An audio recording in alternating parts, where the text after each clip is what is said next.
はい、大志田の皆さんこんばんは。アストロカウンセラーのターラです。いつも動画のご視聴ありがとうございます。今回は5月前半の流れをタロットリーディングさせていただきます。もちろん星の動きも解説していきますので、そして最後にオラクルカードも引きますので、ぜひ最後までご覧ください。よろしくお願いします。お誕生日をね迎えている方も多いと思うのでおめでとうございます。では早速いきましょう。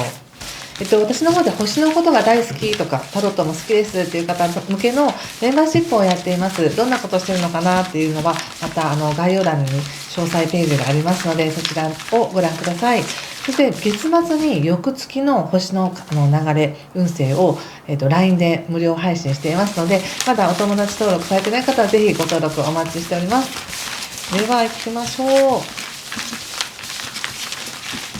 5月はね、8日の新月、大内座で起こる新月ですが、本当にスペシャルですよね。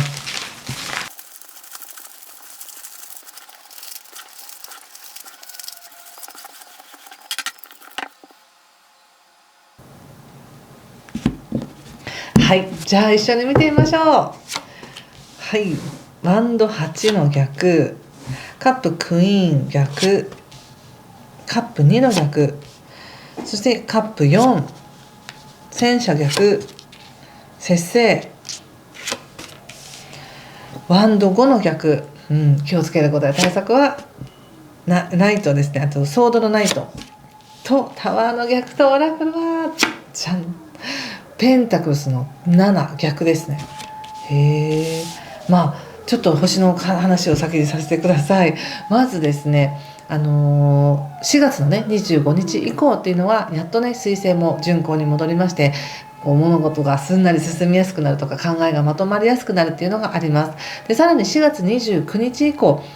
金星というね華やかさとか愛情とかお金とか価値社交性というものも大牛座に入ってきて、大牛座の皆さんはとっても美しくなりやすいとか、自分に価値を置きやすいとか、人気が出やすいとかね、社交運が上がってるよっていう時でもあります。ですのでぜひ自分に優しく過ごしてほしいです。でさらに5月1日からは火星というバイタリティ、勇気、チャレンジみたいな星もお羊座に入って、何かをね目標に向かって突っ走っていくみたいな、そういう決めたことにストンとそっちに向かっていけるっていうエネルギーも始まっていますので、なかなかにこの5月っていうのはねいい運気の時なんですよね。2024年年間を通しても5月っていうのはものすごくいい天気として使えます。でさらに大牛座の皆さんはその4月末の誕生日の方も含め5月に5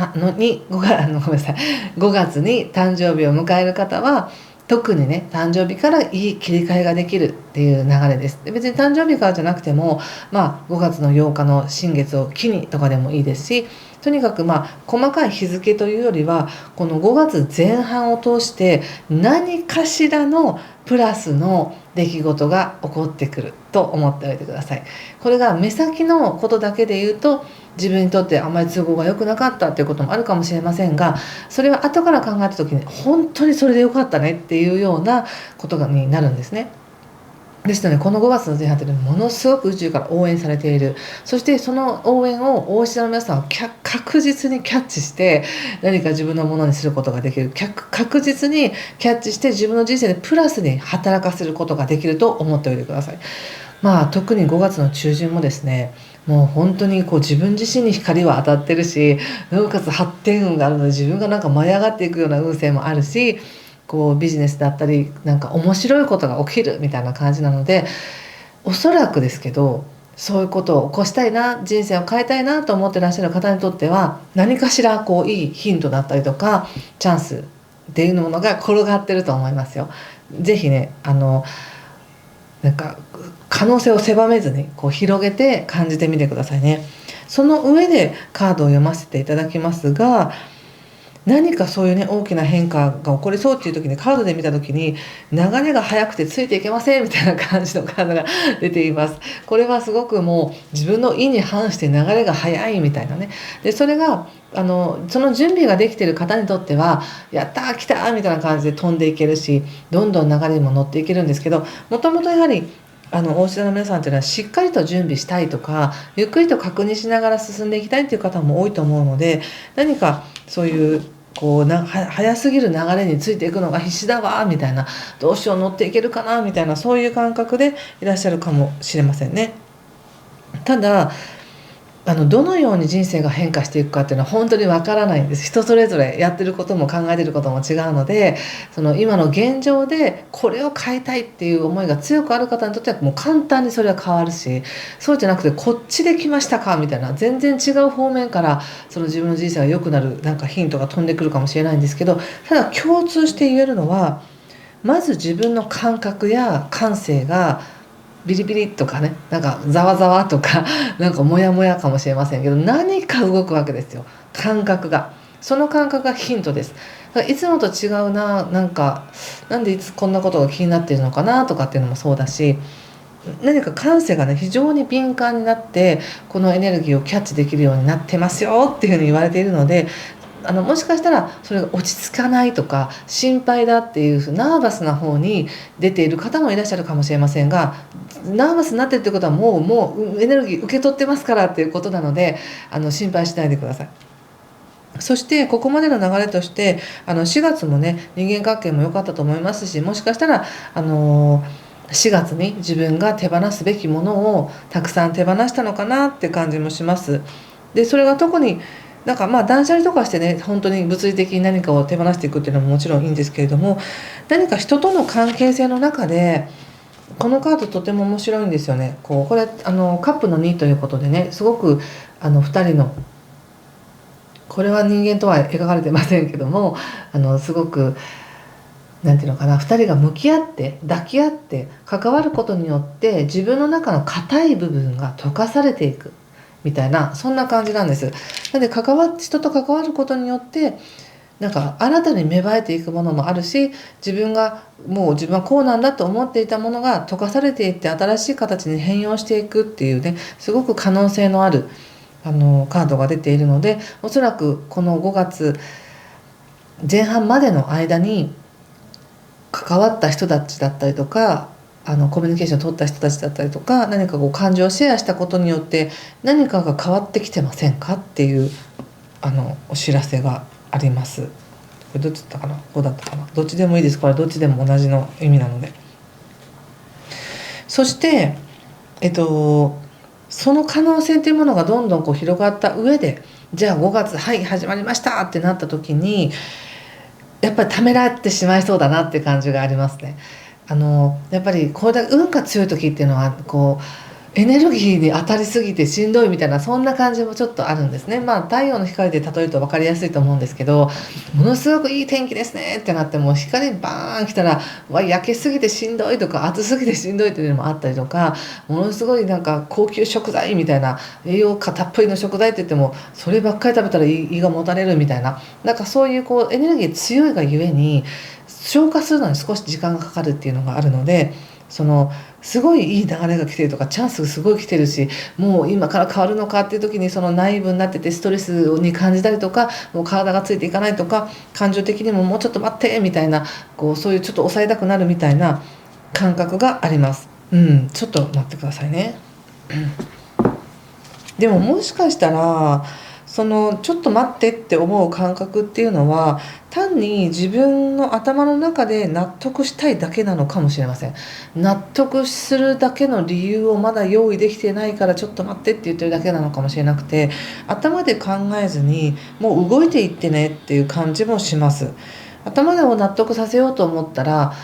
一つ納得されたらまた次の納得しない理由が出てきたり、またそれを納得させたらまた次の何かが出てきたりということでエンドレスになるので、頭で考えるというよりももう体で感じて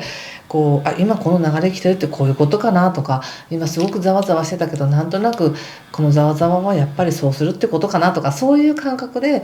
進んでいっていただく方がいいかもしれません。そしてその後ですね、戦車も出てるんですけど、戦車もね逆位置になっているので、まだ自分で全力で進んでいく勇気が怖いみたいな、そんな感じがありますね。やろうと思ったらできるんですよ。もうあらゆる本当にやろうと思えばできるっていう感じがすごくあります。だけどまだ覚悟がみたいな、もうちょっと待って理由付けしたいみたいな、そんな感じかもしれません。ちょっと見てみましょうか。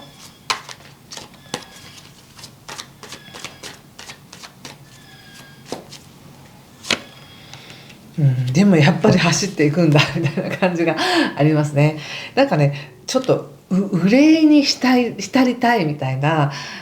ちょっと待ってって言ってちょっとゆっくりしたいとか、なんか自分のペース守りたいみたいな感じがあるんですけど、もう流れがもう後ろからぐいぐい押されてきてるみたいな感じがありますね。なのでもう分かったって言って行っちゃう方が楽って感じもしますよ。まあ、例えばですよ、ものすごいまたこのベタな例えで申し訳ないんですけれど、もうなんか旅行とかに行く出発時間が迫ってるっていう時に「待って待って待って、私あれも持ってきたしこれ持ってきたしまだ準備もできてないの」って言ってバーって荷物いっぱい抱えてるうちに「早くしないと船が出ちゃうよ」みたいな時に「待って待ってあれも待って待って」って言ってるような状態な感じなんですね今ね。だけど実際はもう何も持ってなくても最低限必要なものさえあれば、あとは乗っちゃえばそこでいくらでも楽しい世界待ってるよとか、いくらでもまたそこで生み出せるよっていう感じがあるので、その古い自分の安心材料っていうものをいっぱいかき集めて新しい流れに乗らなくても今の自分があれば大丈夫っていう感覚で進んでいっていただけたらなと思いました。っていうのはその後出てるのがもうね節制ということでやったーみたいな、別に達成のカードではないんですけど、この流れを見るとうわやった間に合ったとか、うわ乗ってよかったねとか、なんだ全然心配することなかったじゃないみたいな、そういうね手が届かないと思っていたところに手が届くっていう感じがあるんですね。でさらにこのカードっていうのはなんかものすごく相反するものや不可思議なもの同士が結びつくみたいな感じのカードが描かれていて、とても面白いんですこれはね。まるでパズルのピースが全然揃ってないじゃないって言いながら一部揃っているとか、ここはこんなにぴったり合うみたいな感じで、そうやって不具合とか不揃いな可能性が集まるからこそ面白いものが生まれるよね。そこから未知の化学反応が起きて新しいものを体験できるよねっていう感じのカードが出ているので、これすごく今のお羊座さんにぴったり面白いなと思います。正位置でバーンって出てますからね。でそしてその後ねワンドの5の逆ということでまたねわちゃわちゃ忙しいみたいな感じになってるので、おそらく運勢が高い時とか何か変化していく時っていうのはねいっぺんにいろんなことが起こるんですね。一つのことだけじゃないんですよね。なので自分の中で何に対して優先順位を持つかっていうのは自分で決めてください。そしてごちゃごちゃしたものが整理しないとできないってわけではなく、ごちゃごちゃしてようが何があろうが私はこれをしたいんですっていうその一つや二つだけを選んでいけば、全然不揃いであったとしてもちゃんとうまく何か噛み合っていきますからみたいな感じがあります。そしてもう一つね対策のところに出てるのはソードのキングとタワーの逆ということで、タワーの逆は分かりやすいですよね。今までの固定概念崩しましょうねみたいな、なんなら全部ぶっ壊しちゃってもいいですよっていうふうに言われているので、よっぽど新しい自分になるための道が開かれてるなと思いますし、またその方法は一つじゃないんだよっていうふうに言われています。いろんな武器を持っていたりとかいろんな方法を持ってる、これまで勉強したことも使えるし、新しくこれ必要かなと思うことも学べるし、もしくは自分が何か手にしなくても自分がすでにただただ生きてきただけで身につけていた何か自分なりの特性っていうものも活かせるし、いろんな一つじゃなくいろんな要素を使って扉を開いていくことができますよっていうふうに言われているので、いざとなればいくらでも解決する方法があるっていうことなんだと思うんですね。全部最初から安定を求めなくても。そしてこの2週間ですね、この5月前半の2週間で言われている一番大きなメッセージとしては、このペンタクスの7ということで、実は恵まれている、十分にある、すでにある、だけど自分はもっと何かを求めているっていうような感覚なので、そういう感覚でいてくださいって感じかな。今の自分はこんなにダメだからとかではなく、今も十分いい、今も十分素敵、頑張ってるしこれもいいけれども、もう少し自分が納得するために、もし今この流れを生かすんだったら乗ってみようかなっていう感じでいったらいいかなと思いましたね。ちょっとこれオラクル見てみようかな。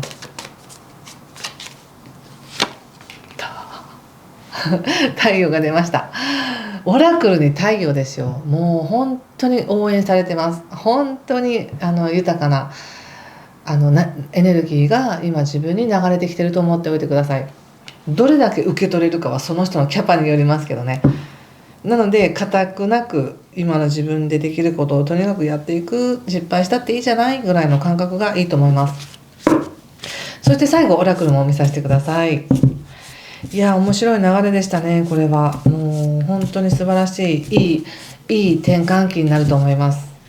はい、大島さんまた出ましたね。これコンシャスステップということで、意識的に一歩を踏み出していくっていうカードですね。これ皆さんもこのカードを見て何か感じるものがあれば、それは自分なりに受け取るメッセージとして直感を使ってメッセージ受け取ってみてくださいね。これはすごくよくよく考え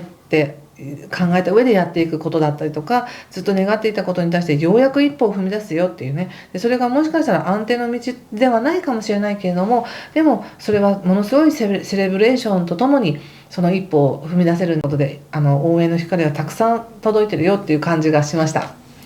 はい、ということでぜひね5月楽しい時間、有意義な時間をお過ごしください。今回も最後までご視聴ありがとうございました。失礼します。